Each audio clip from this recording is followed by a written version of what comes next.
We are indoors, but we're still at Potawatomi Zoo. There's so much to explore here. Things continue to grow, and I have my friend Josh with me, showing us a little bit of the inside. Now, I've watched this exhibit grow over the years. One of the things that I especially love is that the animals can actually have access to the outdoor elements, too. Yeah, so this is our learning center, and this was built in the 70s, so it was a little dated. So all the animals were inside, so there wasn't a lot of UV light and sun. So with these monkeys, it's really important for them to get that. So one of the first things we wanted to do over the last couple of years was be able to get this outdoor access. So in the summertime, they can go outside. We did. Remember, we saw the sloth. I think he was just out there. He was. Oh, no, we just missed him. But just gives them an opportunity to get out in the sun. The golden eye anticipants will get that sun, and they will just turn as golden as can be. So it's really good for them to have that. And they used to be in a different area. They do. So this is one of my. I always say everything's my favorite, but this is one of my favorite buildings because it is so ever changing. I feel like anytime you come to the zoo, there's something different in the learning center. Sure. They have marmosets here and tamarins here and a sloth there, and then the next time you come, it may be all switched around. So we're always moving species around and checking. And what goes into those kinds of decisions? Is it based on, the population of the animal? Yeah, so we talk about in AZA zoos all the time that all these animals are part of breeding programs. So we may get a call that there's some rare monkey that's really needing some help. We're supposed to be getting these tamarins in called pied tamarins. They actually are they have a naked head. We haven't even got them yet. Look like little old men. Yeah, but they're one of the most endangered species of tamarin, so we're going to be getting those soon. So we might then move the marmosets in with the saki monkeys. Okay. And then put the pied tamarins in here.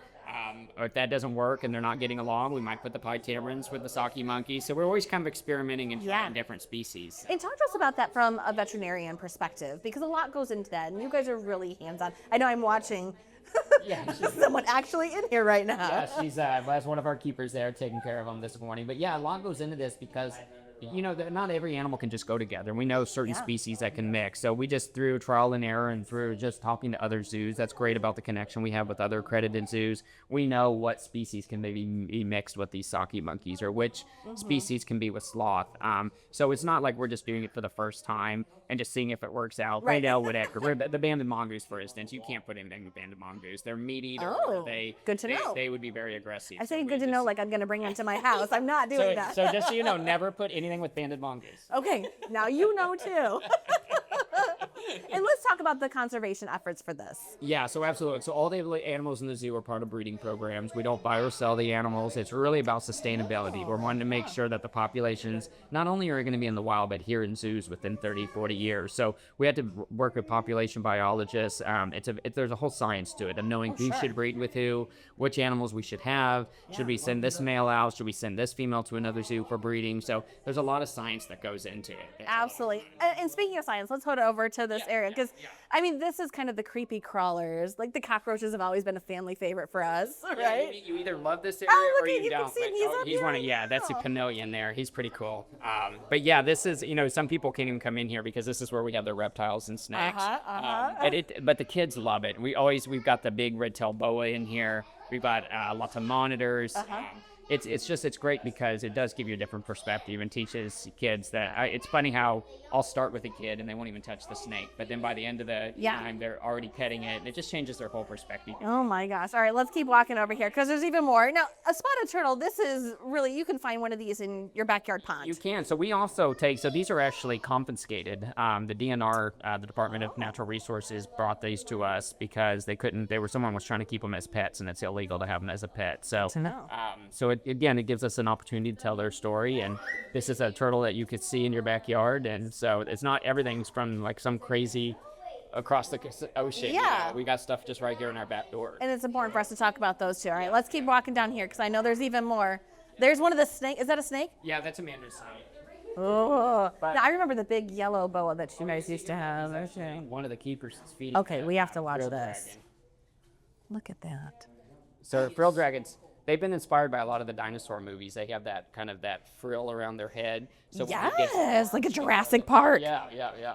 I always wonder what are they getting on my nose. Now, how does this go? Like, how do you feed them? So we're watching this now, but so the keeper's got tongs, and he's just giving them. You can see there's a little calcium. There's a white powder on those are mealworms. Okay, so they're getting their vitamins too. And then These are hungry. Yeah.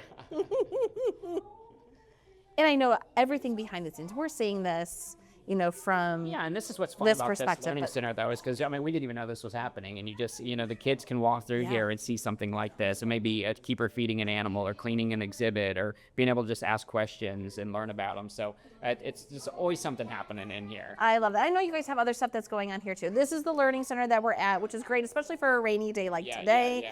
You can come on and head in here, and you could probably spend quite some time in here as well. You can. But you saw as we were walking through the zoo, Illuminate is coming in. Yes, so I we did. got piles of Illuminate lights everywhere. That's our Chinese Lantern Festival. Yep. It's all huge animals and lights, and it's going to be pretty amazing this And I year. know we talked a little bit about it last week, but this theme is a little bit different than last year. So if you came last year, it's going to be entirely different. Completely different. We haven't seen a single one that's like last year. So it's all the theme is Sea to Believe, SEA. So it's all underwater ocean. So it's fish and sea turtles and crabs and jellyfish and all kinds of cool stuff. Do you guys have any anything that would maybe belong in that category here? A little bit. People ask all the time if we're ever going to be an aquarium. Yeah. So the problem with that is it's very expensive to run an aquarium.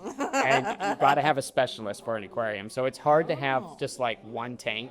So you either got to be an aquarium and be able to hire an aquarianist and be able to do all that. It's just very hard to hire someone for 2 tanks. Sure, I get that. I get that. So we try to keep that. So we do have water things here. So we have the axolotl and as is it in here? as we grow, we might get some freshwater stuff. But see when it's you still start there. getting into coral reefs and the salt water and the quality systems, you really need a professional that knows how to care for that. Yeah. So until we're ready to really do it right and have a lot of that stuff, it may be a little while before we have some of that stuff. I want to give a kudos to your staff. Do you want to talk about them for a minute? Because they're just phenomenal in how they care for the animals here. Yeah, just a whole team, just all around, even from guest experience to maintenance. And I think about all maintenance and how much they do in-house for the animals. But yeah, our keepers, we have 17 zookeepers. These areas are broke up. So, there may be one keeper that's just in charge of the reptiles, one that's just in charge of the monkeys.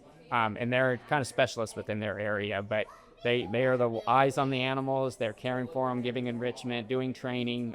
They have an important role, and it's how we're able to do what we do. Now, I know I've been to the zoo sometimes before where we've helped to make enrichment items. Are you guys going to be doing anything like that this year? Yeah, we always camps come do that. We have classes that you can sign up to make enrichment that we'll go give out to the animals. There's all so kinds cool. of ways. Yeah, it's a lot of fun. It is. Now, let's talk about the classes because they happen here at the Learning Center, don't they? We do, yeah. So we have a classroom here, and we have one up in the Red Barn.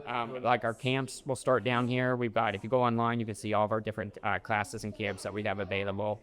So lots of education. I think last year saw over 60,000 people between programs. Oh my gosh. It's been pretty amazing. And I know you guys go out with animals too. We do. Yep. That's a real special program. We have that program that you can go out to nursing homes, schools. It's all education based. We don't really go out for to be at an attraction, but it's really going to be an education based situation we'll go out for. So what are the animals that are going to be traveling this year? Oh gosh, we got sloth, we got a tamandawa, we've got we had a sloth that goes out. We've got birds of prey, so we have a hawk and an owl, snakes and reptiles. We have quite a variety, a little skunk, all kinds of stuff that goes out. And it's great to be able to talk about why those are important for our entire world, really, quite frankly. Yeah, but it gives people just a different perspective when you can get up close and learn, let's say, about a skunk that you might be scared of. We know you want to treat them that they're not a pet, but they're not bad. They actually eat insects. They live in your backyard. Yeah. They have an important role, so it's just a different perspective for people. Awesome. All right, well, thank you for showing us a little bit around the Learning Center. I always say, if you have a zoo pass, you can spend one day here, just in the Learning Center. The next day, come back and do another section. There's so much to see. You can just come and go and see. It's great. Yeah. Awesome, and we're officially open for business. We're officially open for business. All right. Well, come on out. We'll see you at Potawatomi Zoo.